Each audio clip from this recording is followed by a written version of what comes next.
Welcome to the Shark Bite Show, where we dive into the stories of our members, coaches, friends, and family of Shark Bite Fitness and Nutrition. All right, let's roll. Hey everyone, good afternoon. Thank you so much for joining us for our Fueling for Performance Lunch and Learn. For those of you who may be unfamiliar with our team, I'm Katie. I am the Director of Nutrition for Shark Bite. And we also have Kristy, who is one of our nutrition coaches in Cape Coral, and Leila, who is the nutrition coach in Naples. We're just so excited that you guys are here with us today, and we're excited to share some tips to help you not only year-round, but with the upcoming Intramural Open. Less than a week away, guys, so get excited. All right, today's discussion, we're going to cover a whole lot.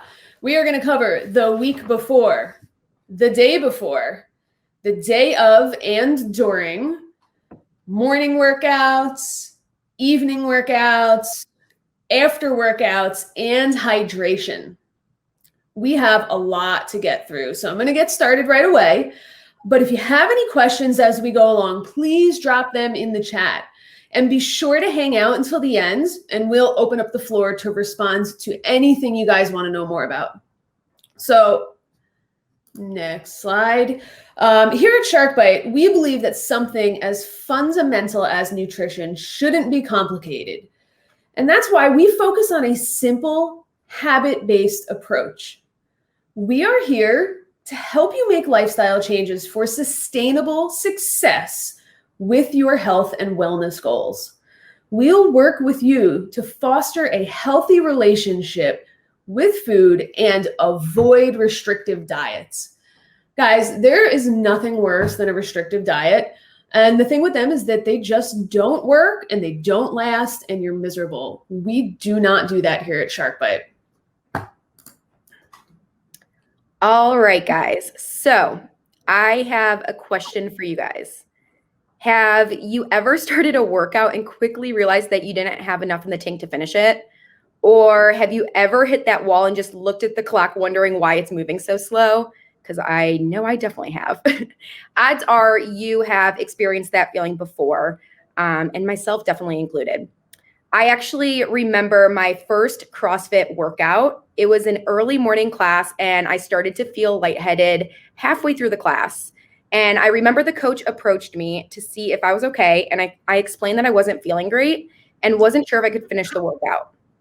After the workout, my coach and I started to figure out what had happened. I then realized I hadn't eaten anything outside of an excessive amount of caffeine. It was in that moment that I realized how important nutrition is and how much it was negatively affecting my workouts. Next slide.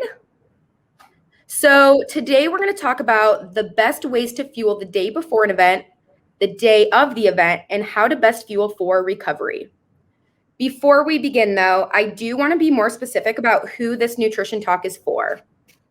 The truth is, a majority of people do not need to do anything too detailed or specific beyond focusing on eating mostly whole foods, balancing out proper portions, and eating mindfully to reach our goals. If you have a more specific goal you're working towards, such as fueling for an event, or let's say the Open coming up, these details will help you take your nutrition to the next level. Or in other words, we do highly recommend having the foundational habits nailed down before trying to focus on these details. So let's dive in, starting with how to fuel the day before. A lot of times it is stressed to eat more carbohydrates the day before the event in order to increase glycogen stores. So let's talk more about glycogen stores and the biggest mistake athletes make when they're told to eat more carbs. Glycogen is the storage form of the carbohydrates we eat. Glycogen can be found mostly in the liver as well as our muscle tissue. In fact, glycogen accounts for about 6% of our liver's total weight and only about 1 to 2% of our muscle tissue. The actual amount of glycogen storage a person has depends on factors such as how much you exercise and how much skeletal muscle mass you have. The glycogen stores in the muscles are primarily used to fuel the muscle tissue, while the glycogen in the liver is distributed throughout your body when needed. When someone uses up those glycogen stores, they experience fatigue, which can be described as hitting a wall. This is exactly what happened to me during my first workout. So how could I have avoided that early fatigue? Knowing this information, people started to realize they needed more carbs to fuel for their workouts. While yes, this is true, it turned into eating mounds of pasta the night before the big game, followed by a stack of pancakes the morning of, which is also known as carb loading. Well, this is all wrong. It takes time for your body to break down all those carbs you just ate to turn them into glycogen stores.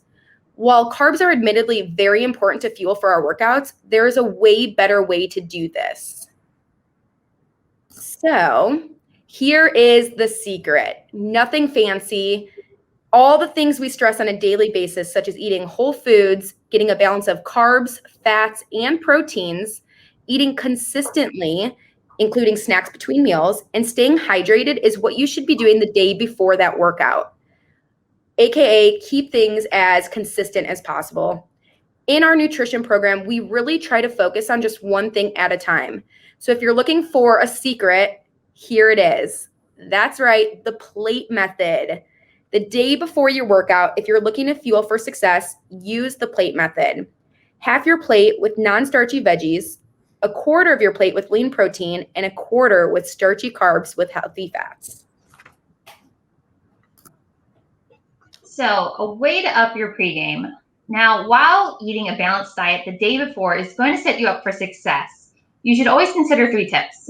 1, always skip the alcohol. You are not going to perform any better with a hangover. It's just fact. So next, get 80 ounces of water. You want to make sure that you are hydrated and you are ready to go for when you need to perform. The next is get a good night's sleep. If you don't sleep the night before, your body is not going to function at its optimal amount. So now that we have discussed the day before the workout, let's discuss how to best set ourselves up for success the day of. With events such as the Open coming up, we know there are some that are, that hit the workout first thing in the morning, and there's others who wait for Friday Night Lights or the evening. We're going to break our day down into these 2 tracks. So if you are someone who loves to hit your workout in the morning, you want to make sure you eat before. Now, remember, those glycogen stores, well, overnight, we enter a fasted state where our bodies utilize that energy. So eating before is a must to help us replenish those energy stores. But remember, it takes time for our body to convert that food into energy. So try and wake up a little bit earlier. We should aim to get a healthy amount of carbs and protein before a workout. If you are someone who struggles with feeling nauseous if you eat before a workout, try to lean on those liquid sources such as smoothies and applesauce pouches with, some protein powder or even a non-fat Greek yogurt.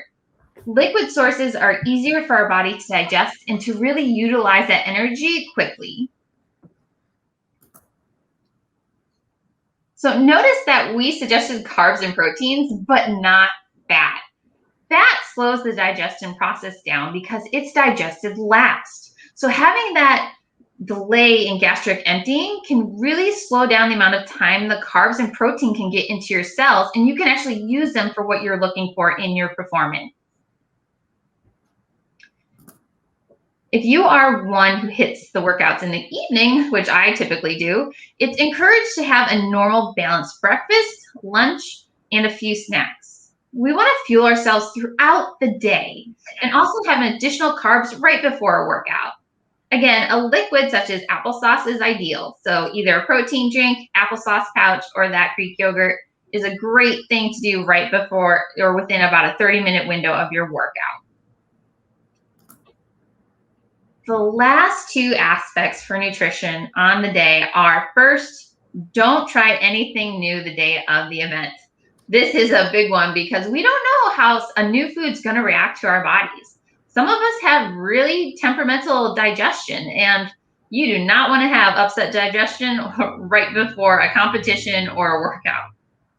Try a new food the day of leaves uncertainty when it comes to your workout hours. So if your new food doesn't sit well, I promise having that upset GI tract is the last thing you want to worry about. Stick to food you know. If you are interested in a new food for performance, test it out like a week before. That way you know exactly how it's going to react with you without the pressure of having to perform. If you're about to do an open workout where your heart rate is going to get, about to get spiked up and you need to focus on breathing to control it, why add in a pre-workout that is going to just speed up your heart rate even more? If you want to stay in control of what you're doing in a workout for endurance, if it's a longer workout, you want to maintain your heart rate and be on top of that breathing. If you are jacked up on a bunch of caffeine and pre-workout, it is going to be way harder to stay in control of that and to improve your performance. So I recommend skipping the pre-workout and even sugar and candy, caffeine while you're at it. So we've discussed the day before our workout and the day of. So what does the after look like in regards to our intake for recovery? A great rule of thumb is to have a protein shake ready to go after your workout is over.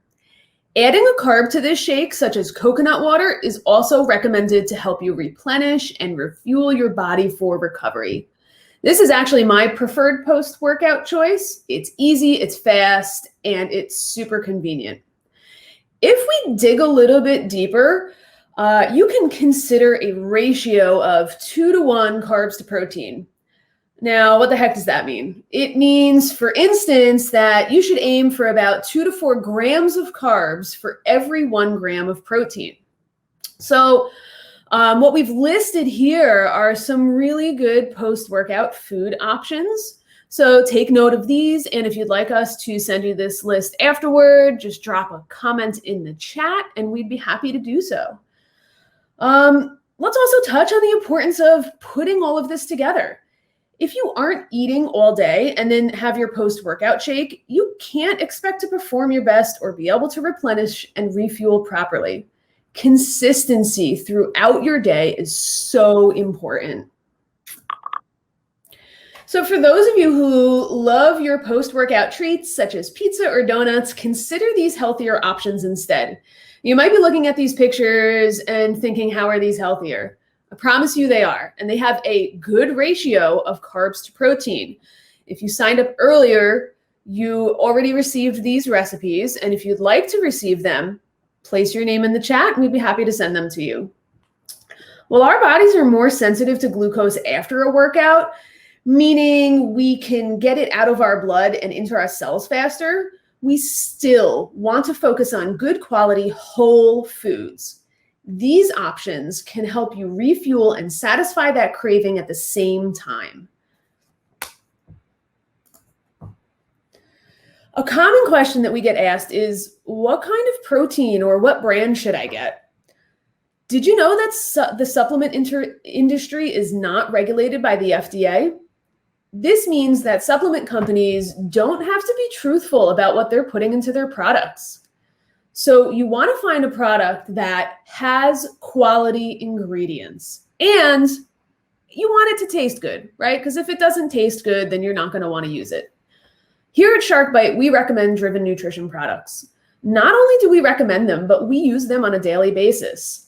I use the vanilla protein powder. I use the berries and greens, the aminos, the disrupt, and the R&R. Our other coaches use the vitamins, the fish oil, post-WOD, and glycodrive, just to name a few. We place orders all the time, so if you have any questions about what would best suit you, reach out to any one of the nutrition coaches, and we'll help direct you in the right direction.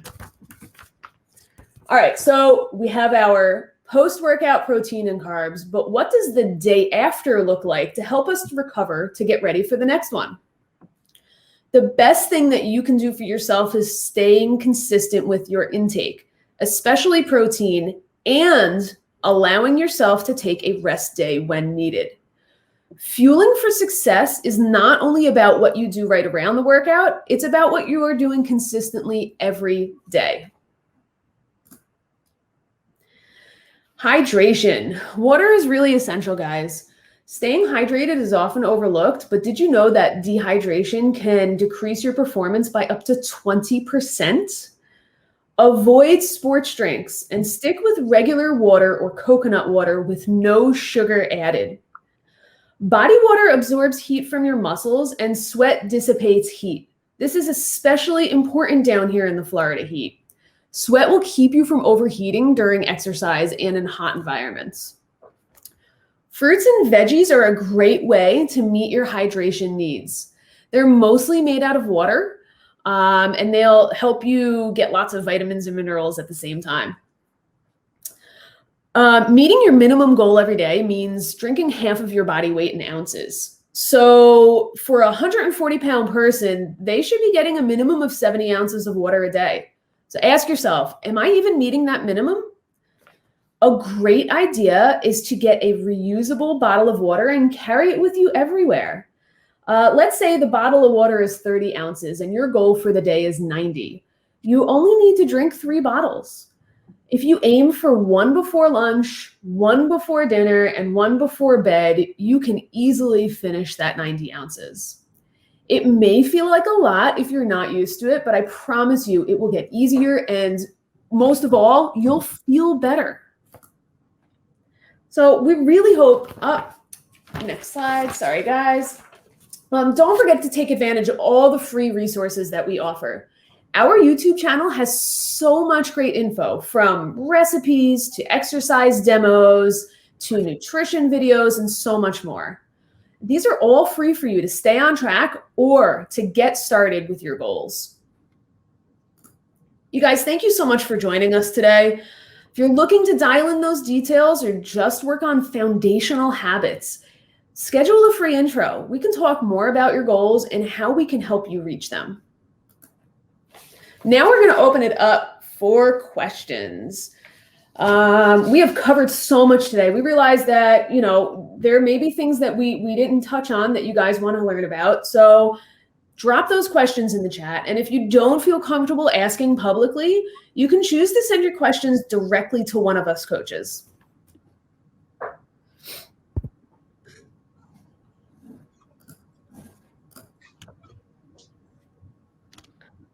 All right. Well, I know we had a bunch of questions to kind of start off with that we had gotten asked earlier.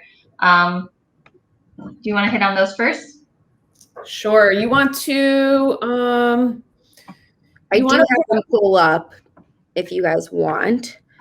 So some of the questions we were asked, there were 3 top ones. The first one is, how much food is enough to eat?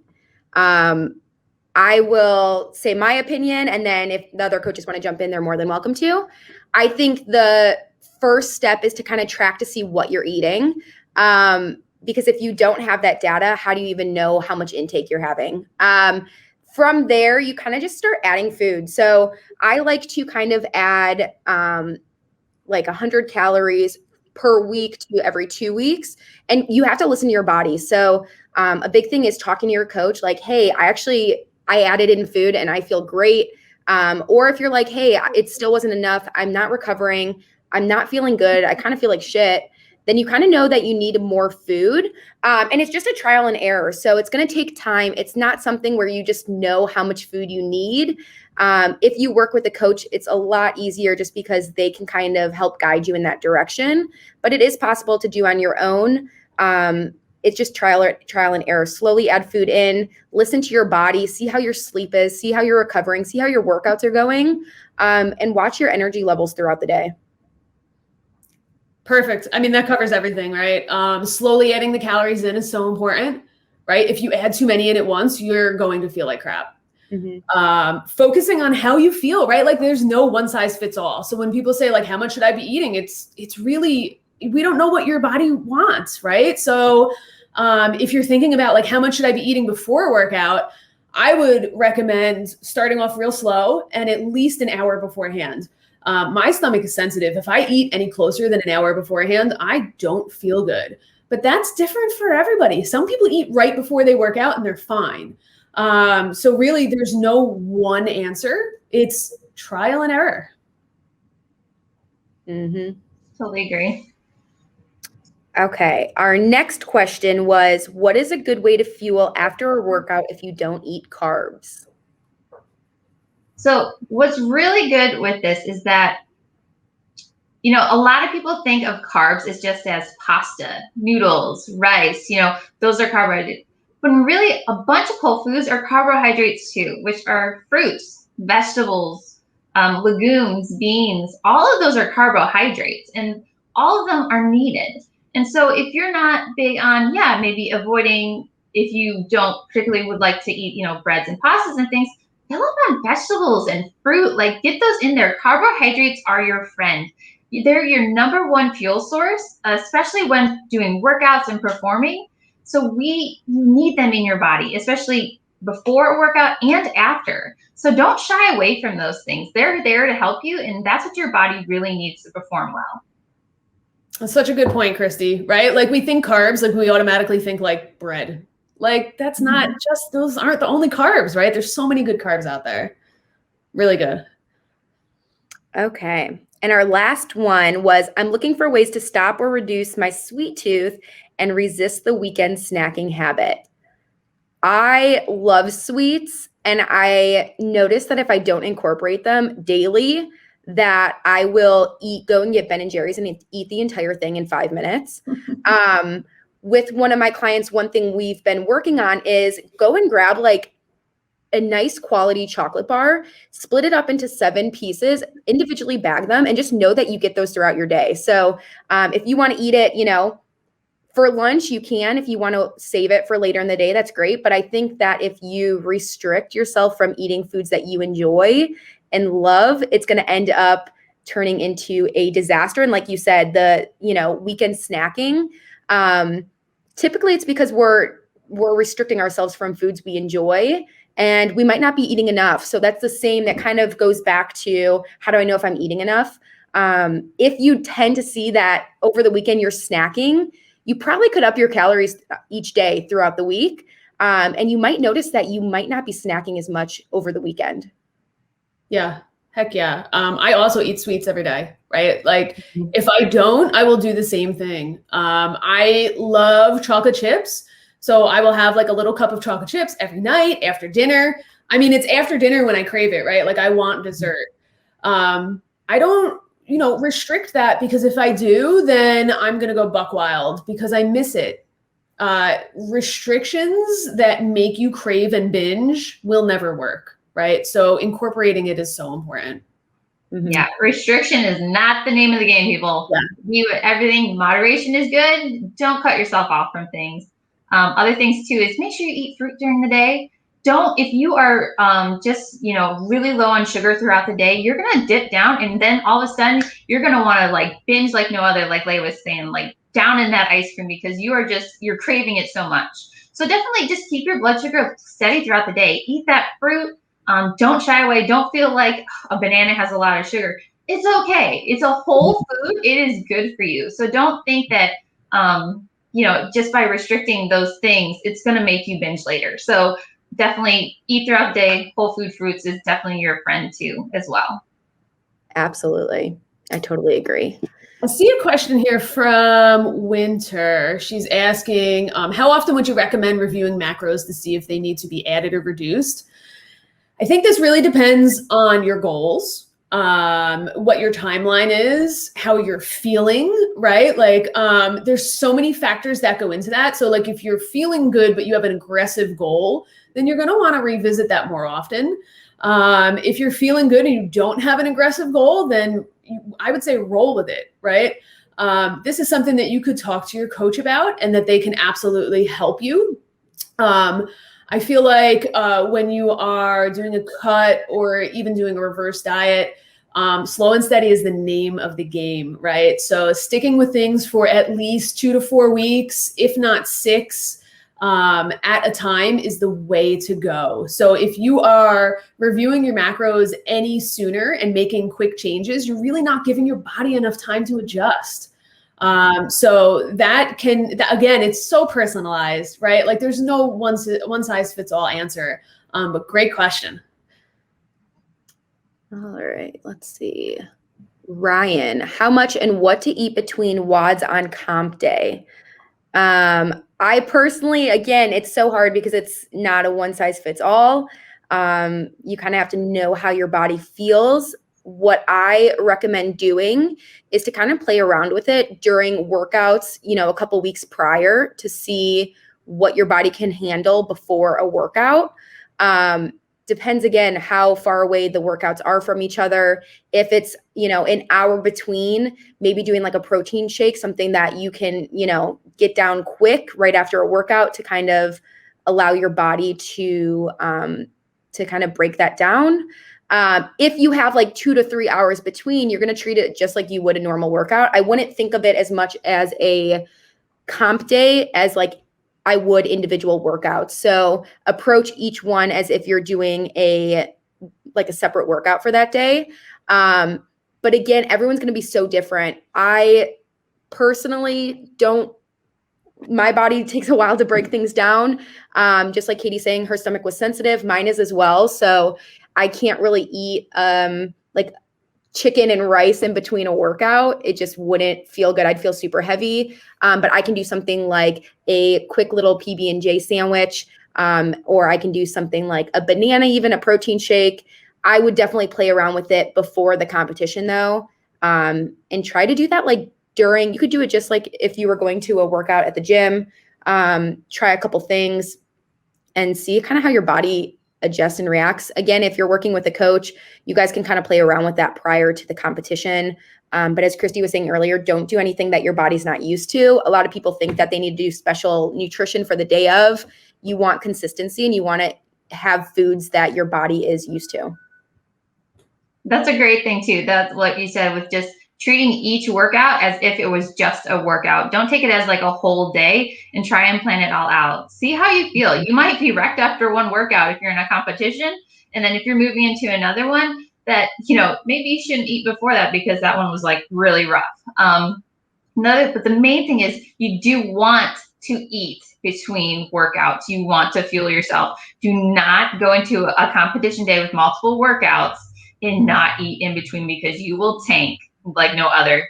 We have a fuel tank, guys. Once it runs out, we stop moving. So and you'll feel terrible after. The recovery will be rough. Okay. We've got another question here. Is it normal to feel tired when adjusting to a higher carb diet? Yeah, it can be. Any kind of adjustments are going to throw your body off a little bit. I would say slow and steady, stick with it, be patient. And when you're adjusting to a diet that's higher in anything, don't rush it, right? If you're aiming for an additional 100 or 150 calories, and you can only get 25 to 50 calories, higher at one, like in the first week, that's okay, right?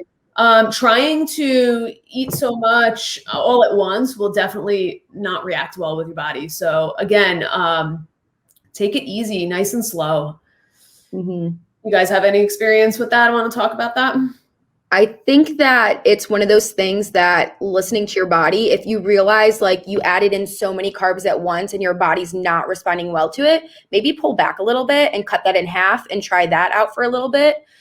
Your body needs time to adjust, like Katie was saying, but if it's like really like a big noticeable difference to your energy throughout the day, maybe you do need to cut back a little bit, and maybe that's your body's way of telling you, and just slowly increase it. But it is normal to feel different throughout different stages of your journey. Yeah. And definitely don't feel like if you start to increase your carbohydrates, try not to include them all in one portion of your day. Definitely spread it out. That'll definitely help with blood sugar levels. And then you get the ups and the downs with the energy because of your blood sugar going up and down. So definitely spread that out throughout the day. And again, slow and steady is good. Don't feel like it's not, because if you think about it, if you were to cut out all carbs, how do you feel, right? Yeah. So if you increase carbs, you're definitely going to feel it too, just in a different way. So it's to swing back and forth. You got to take it nice and slow. And if you're tanking, maybe look at the sources of your carbohydrates. Maybe, maybe you need to play around with that a little bit. If you're eating something, like pasta, I probably would, feel tired compared to if I was throwing in some veggies or fruit throughout the day. For sure. That's a really good point. Yeah. Let's see. Nick wants to know, someone told me I should always eat a banana before working out. Does that make sense? Could make sense for you. I mean, if it feels okay. If I eat a banana within like an hour of working out, I will burp bananas. Yeah. Bananas do not agree with me, right? But if they agree with you, go for it, right? Like it's so different for everyone. That's a hard question, Do you guys have that problem with certain foods? Yes. It took me a long time to find foods that I can eat, and I still eat pretty far out before a workout. Usually like 90 minutes. If I do 60 minutes, typically I am burping or have gas coming out the other direction. And my stomach definitely hurts. And I notice I focus on that more than the workout if I'm like having some like digestive issues. But yeah, I think like bananas, it's just one of those things, play around with it. It's great for like competition day just because it's quick and easy, but it won't be for everyone. So I just think finding those foods that, work well for you. It's not a one size fits all for any part of nutrition. Yeah, go for it. Just especially on competition day too, don't go off of what someone else is doing because their body is not your body, and what they do is not going to fit what maybe you need to do. So definitely don't take advice on competition day or days where you want to work out just because you're different. Everyone is so different that you have to do what's best for you. Yeah. I was going to add to that, like fruits are great, right? Like I think fruit is a great option. That's usually what I go with. Go with watery fruits, like watermelon or mandarins, things like that. They digest really easy and they're super gentle on your belly. And I know a lot of people have told me dried fruit. I love dried fruit, but man, it messes with my stomach. And so I know that I tried that at a competition once, and I can eat dried fruit if I'm at home chilling, just knowing that I'm about to get wrecked. But if I did it at a competition, and it was terrible. And it was just because I heard a higher level athlete do it, thought it was a great idea. So again, don't introduce anything new on competition days, and listen to your body. Don't listen to what other people are saying, because realistically, like Kristy was saying, something could work for me and something you could do the same thing and it'd be completely different effect on your body. Winter said, watch out for the banana burps. And Courtney said, bananas and peanut butter has been great for me. Oh, bananas and peanut butters are fantastic, right? Like I could eat that after a workout, but man, before a workout, you do not want to be near me. It is not good. These are awesome questions, guys. I am loving this. You guys are really asking some good ones. I think we might have missed one. How would you recommend tracking salt intake, especially with sweating during workouts and in the heat, if you don't typically add salt to meals? I guess my counter question would be, why are you concerned about it? Are you feeling some type of way that makes you concerned that you're not getting enough?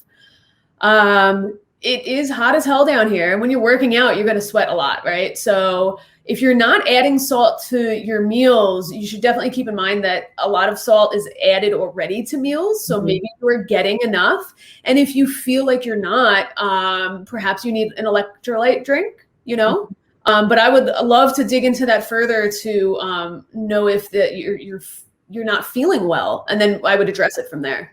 Yeah, I totally agree with that. It's something that needs a little more investigation before you say add, an electrolyte to your workout. Right. We have one that says, should I drink a Bang or a Monster during my workout? That is up to you. The silence of all of us. Well, like we said before with the pre-workout, basically a Bang or an energy drink is along the same lines as like a pre-workout. It's meant to increase your heart rate and to, really get you moving there. But again, on a competition day when you're already jacked up with adrenaline, adding that in is probably not the best suit. If you want to try it out, if it's something you typically do, I mean, I'm not pointing fingers because I'm one of them, but again, during a workout might not be the best just with carbonation wise. And again, it's up to you. That's just a personal choose. I would say a monster, but personal preference. Jonathan's asking, what do you recommend to eat for recovery while you sleep? So before sleep, I think is what you might be referring to. I would say like a handful of pistachios is great to have before you go to sleep. Fats are notorious for helping your muscles recover, and pistachios are super high in melatonin. So maybe pistachios, a little bit of chocolate before bed would be the way to go. I love pistachios. Well, me too. Just monitor your portion sizes, right, guys? Because nuts and fat content that will add up quickly.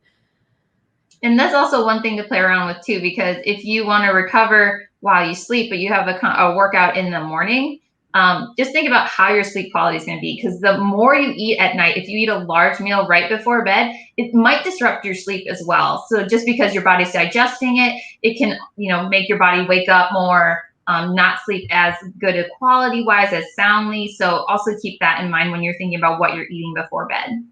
Yeah, I'm with Kristy. I know that personally, I will get home late, and if I have to eat, then I typically have to fall asleep later just because I know that it will keep me up. So I definitely am someone who I can't really eat too close to going to bed because otherwise I do notice it messes up my sleep. Yeah, just keep it light, keep it, something that will just satisfy you and help you sleep. But let's see. Do we have any other questions, guys? Fire away. We're still here. I don't see anymore. Well, guys, if anything does come up, you can shoot any one of us a message, right? We're here to help you guys. Intramural starts next week. Get excited. Test your ideas out now. Test your ideas out tomorrow, Sunday, Monday, Tuesday. Don't test them out next Friday. That's a really bad idea, Awesome. Make sure you have a good week of eating. Don't just, show up on Friday and be like, well, I ate good during the day and I'm going to be fine. Like you have to start, what day's today? Friday? Start today. And then next Friday, you'll feel great. Yes. Drink your water, get good sleep, It's all of the little things that add up. Don't underestimate sleep. Yes. Yeah. All right, guys. Well, thank you so much for joining us today. Bye, guys. Bye. All right. Thanks for hanging out with us today on the Shark Bite Show. If you'd like to get a hold of us, you can find us on Facebook or Instagram at Shark Bite Fitness and Nutrition, or on our website at sharkbitefitness.com. If you'd like to find out more about our guests, their information will be in the show notes. If you'd like to talk to us about getting more fit, feel free to schedule a free no sweat intro at one of our locations in Cape Coral, Fort Myers, or Naples, Florida.